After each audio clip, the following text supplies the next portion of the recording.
saya dah dapatkan confirmation bahawa APEC yang korang hajar ni, yang sengaja mengibarkan bendera Malaysia secara terbalik, siap ambil gambar sekali seolah-olah nak menghina kita sebagai orang Malaysia, rupanya asalnya memang ni dekat Pulau Pinang. Yang ini memang betul kedai dia. Sebab apa?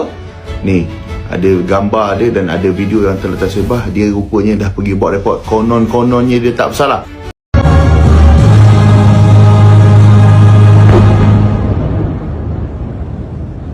Dia terbalik.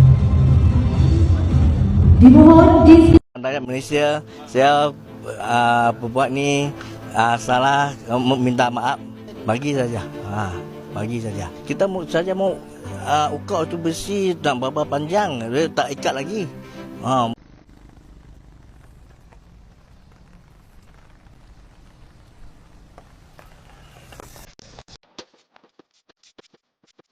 Halo guys, selamat datang di informasi. Kali ini saya akan membahas tentang setiap tahun menjelang peringatan Hari Kemerdekaan, publik Malaysia nyaris selalu disuguhi berita tentang bendera negara, jalur gemilang yang terpasang terbalik. Kasus ini bukan sekali dua kali, melainkan berulang dari tahun ke tahun, hingga seolah menjadi ritual tahunan yang memicu kontroversi. Fenomena ini terlihat sepele, sekadar bendera yang dipasang salah arah. Namun bendera adalah simbol harga diri dan identitas negara. Maka begitu ada kasus pemasangan terbalik, publik langsung menilainya sebagai bentuk penghinaan, meskipun bisa jadi hanya kelalaian teknis. Ada beberapa faktor yang membuat kasus pemasangan bendera terbalik ini terus terjadi. Pertama, kurangnya pemahaman teknis. Tata letak jalur gemilang tidak selalu mudah dibedakan oleh masyarakat awam. Posisi bintang dan garis bisa membingungkan, terutama jika bendera dalam ukuran kecil atau sudah kusut. Kedua, kecerobohan pemasangan. Banyak pemasangan dilakukan oleh pekerja toko, kontraktor, atau vendor dekorasi yang mungkin terburu-buru dan tidak memperhatikan detail. Ketiga, kurangnya edukasi publik.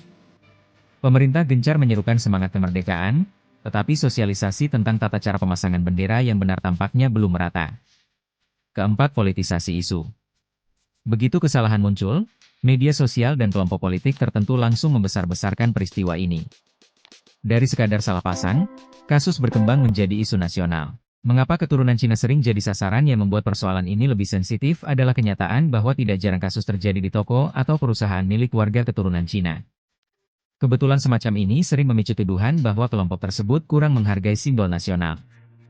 Bagi sebagian masyarakat Melayu, hal ini dianggap bukti bahwa keturunan Cina kurang nasionalis atau tidak sepenuhnya setia pada negara. Padahal, kesalahan teknis seperti itu bisa saja dilakukan siapapun, terlepas dari latar belakangnya. Namun karena relasi antar komunitas di Malaysia masih penuh kecurigaan, warga keturunan Cina kerap menjadi pihak yang paling mudah dijadikan sasaran.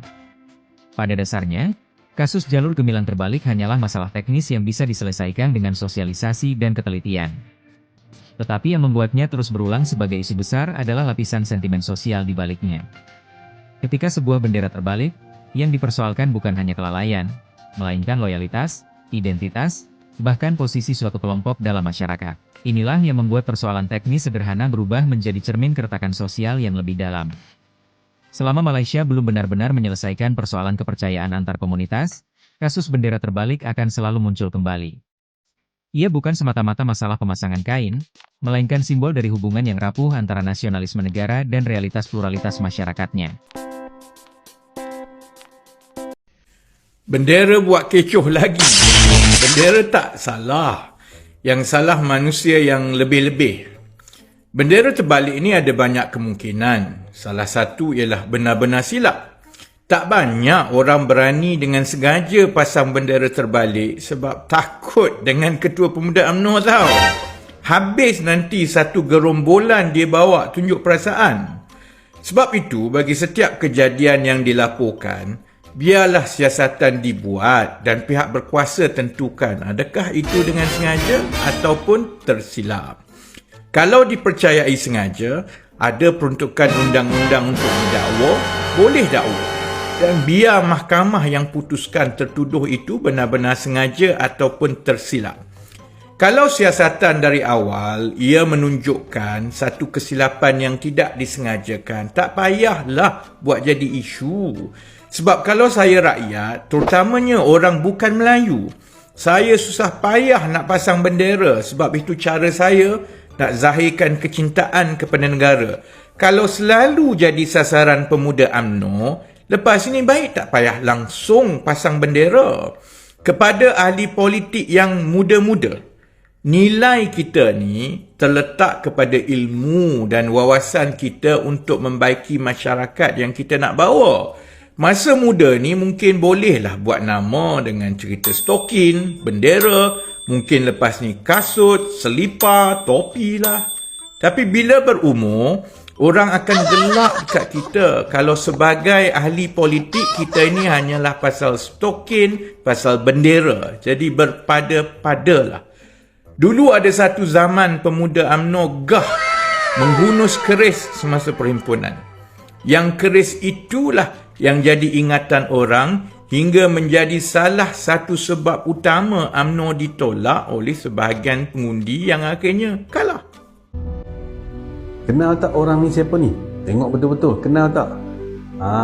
Ini adalah wakil kepada Ketua Menteri Pulau Pinang, pimpinan DAP Pulau Pinang, berada memberi sokongan kepada tuan punya kedai yang gantung bendera terbalik. Kemudian kita lihat rupanya DAP, pimpinan di peringkat negeri dan di peringkat persekutuan membuat statement yang melunakkan, yang seolah-olah macam benda ni tak payahlah kita lebih-lebih kan, dah lah. Itu mempelikkan kita sebagai sebuah organisasi yang bercita-cita nak berada dalam kerajaan, ada kerajaan, nak kekal, nak jadi pemimpin besar negara ni, berlembut, tidak memperjuangkan identiti negara yang dipermain-mainkan. Jadi persoalannya, DAP ni serius ke tentang isu kenegaraan? Sepatutnya tindakan tegas dibuat sebab kesalahan ni berulang-ulang. Setiap tahun masa bulan Merdeka ni akan dipermainkan bendera Malaysia. Dibuat bendera Malaysia dalam berbagai-bagai bentuk yang bukan identiti negara.